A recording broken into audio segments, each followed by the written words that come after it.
চলাফেরা করো না, কারণ এই সময় এমন কিছু মাখলুককে আল্লাহ পাক ছেড়ে দেন যাদেরকে তোমরা দেখো না। এখন সায়েন্সের যুগ তো, মানুষ মনে করে এগুলোর কোনো ভিত্তি নাই মনে হয়। কোরআন বলছে জাদু সত্য, কোরআন বলছে জাদু সত্য। কোন সূরা? সূরা বাকারা আয়াত নাম্বার 101, 101, 102 পড়ে দেখেন। ওয়াত্তাবিউ মা তাতলু শায়াতিন আলা মুলকি সুলাইমান, এই আয়াতটা পড়েন, বিশাল একটা আয়াত আছে। ওয়া মা কাফারা সুলাইমান ওয়ালাকিন্না শায়াতিন কাফারু ইউআল্লিমুনা আন-নাস সিহর। এই সিহর দিয়ে কি হতো? মা ইউফাররিকুনা বিহি বাইনাল মারই ওয়া যাওজি। সুলাইমান আলাইহিস সালামের সময় এই জাদুবিদ্যার প্রচলন ছড়িয়ে পড়ে। এই জাদু মানুষ শিখে কি করছিল? নারী পুরুষের মাঝখানে, স্বামী স্ত্রীর মাঝখানে বিভেদ সৃষ্টি করছিল। এখন দেখেন না, পরিবারের স্বামী স্ত্রীর বন্ধন ভেঙে যায় না, কেউ কাউকে দেখতে পারে না, এমন হচ্ছে না? খুব ভালো সম্পর্ক হঠাৎ করে সম্পর্ক খারাপ। এই জাদুবিদ্যা সত্য। এবং এখনকার অনেক ভণ্ড যে কবিরাজগুলো বের হয়েছে, এরা জিনকে তাবে করে নিয়ে এই জিনদের মধ্য দিয়ে মানুষের মধ্যে জাদু ছড়িয়ে দিয়েছে। এই জাদুবিদ্যা সত্য। এর ফলশ্রুতিতে বহু পরিবার ধ্বংস হয়ে যাচ্ছে। দৃশ্য অদৃশ্যের অনেক ক্ষতি আছে। এগুলো এখনকার সায়েন্স বিশ্বাস করে না। আর সায়েন্স বিশ্বাস করে না বলে যে আমরা বিশ্বাস করবো না এমনটাও নয়। এখন বিজ্ঞান যেটা প্রমাণ করতে পারে নাই, এটা কি বিজ্ঞানের ব্যর্থতা না ইসলামের ব্যর্থতা?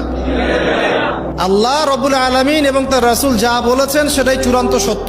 সেটা আমরা প্রমাণ করতে পারি বা না পারি, এটাকে অন্ধভাবেই বিশ্বাস করতে হবে। এটাই হচ্ছে একটা মৌলবাদী কনসেপ্ট। আর এভাবে ইসলামের মৌলিক বিষয়গুলোকে না মানলে কেউ মুসলিমই হবে না। কথা কি বুঝতে পারছেন? আচ্ছা, তিনি বলছেন রাতের বেলা এমন কিছু মাখলুক বের হয় যাদেরকে তোমরা দেখো না। দুষ্ট জিন বের হয়। কি বের হয়? জিন জাতি নাই পৃথিবীতে? আল্লাহ পাক সূরা জিন নামে একটা গোটা সূরা নাজিল করেছেন, করেন নাই? কুল উহিয়া ইলাইয়া আন্নাহু ইসতামা নাফারুম মিনাল জিন্নি ওয়া ক্বালু ইন্না সামি'না কুরআনান আজাবা। জিনদের একটা দল কোরআন শুনে বলেছিল যে আমরা অদ্ভুত আজব একটা কোরআন শুনেছি। তারপর তারা গিয়ে তাদের কওমের কাছে ইসলামের দাওয়াত দেয়, ওই কওম ইসলাম কবুল করে। এটা নবী সাল্লাল্লাহু আলাইহি ওয়াসাল্লামের জীবনের সেই সময়কার ঘটনা, যখন নবীজি তায়েফ থেকে ফিরে আসছেন। তায়েফবাসী তাকে অত্যাচার করলো। তিনি নাখলা উপত্যকায় এসে নামাজ পড়ছেন। ওই নামাজের কেরাত শুনে জিনরা ইসলাম কবুল করেছে। তো সূরা জিনে আল্লাহ পাক এই কথা নাজিল করেছেন। তো আল্লাহ পাক যে বলছেন জিন জাতি আছে, আল্লাহ কি মিথ্যা কথা বলছেন? নাকি নাসা যখন বলে এলিয়েন আছে তখন ওইটা সত্য, আর আল্লাহ বলছেন জিন জাতি আছে এটা মিথ্যা?